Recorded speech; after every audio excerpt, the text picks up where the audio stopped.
Hi. Recently, I've been discussing emotional needs a lot on my social media sites and have been getting a ton of flack about this topic because women have been brainwashed to think that their husbands are to meet their emotional needs. And if their husbands are not meeting their emotional needs, they will not be happy. And this is why up to 80% of women initiate divorce. Another thing that I don't like, I've never liked, is the love language book. Women are being taught what their love language is, and if their husband isn't meeting their love language, they're unhappy. So they have these huge, high expectations of their husbands when they go into marriage, that their husbands must meet their emotional needs, and they must love them the way they want to be loved.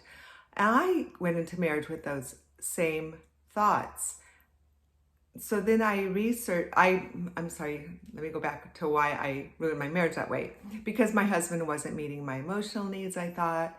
He wasn't loving me the way I wanted him to love me. We argued and fought constantly. Instead of being content and being the wife that God calls me to be, I was always looking at his faults and deciding where he failed. And it wasn't until a woman, a godly older woman, Debbie Pearl, just told me my role as a godly, submissive wife when our marriage was transformed completely. So this morning, I've been getting so much flack about the emotional needs issue. So I Googled, when was this phrase invented?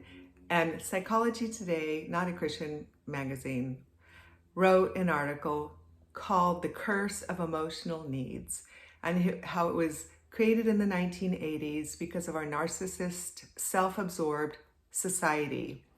Emotional needs are arbitrary. They're not defined. You can't grasp them. You can't understand them.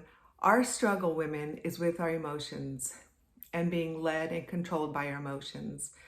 It's like this, up and down, and we need to learn to take control of our emotions and be led by truth instead. How do we do this? By taking every single thought captive to the obedience of Christ, renewing our minds daily with God's truth. So every time you have a negative or critical thought about your husband, you kick it out and replace it with truth. So your happiness and your joy aren't dependent upon how your husband is treating you or what he's doing. It's dependent upon the Lord, knowing that the joy of the Lord is your strength, that you can do all things through Christ who strengthens you, that his spirit works mightily within you. Our joy can only come from him alone. Our husbands can try to make us happy, but it's only we who will have the choice to be happy or not. It's not dependent on our circumstances or anything else. It's a choice we daily make. Sing hymns and songs to yourself. Be thankful. My little granddaughter told me yesterday that her daddy every single night asks them what their 3 things that they're thankful for that day. So he's teaching them to be thankful. We must be thankful. We must be grateful.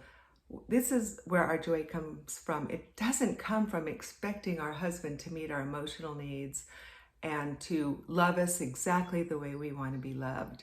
We must love him and obey him with a meek and quiet spirit as God commands.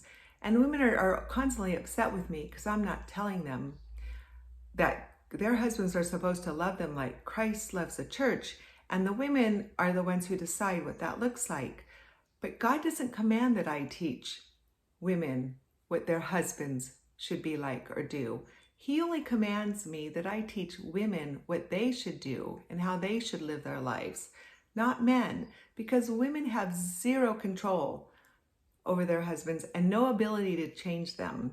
So, and the more that they try to control their husbands and change them, the worse their marriages will become. This will turn them into a quarrelsome and contentious wife. This is what I think this whole thing about emotional needs and love languages has done to marriages. Just made a bunch of angry, bitter women who divorce their husbands.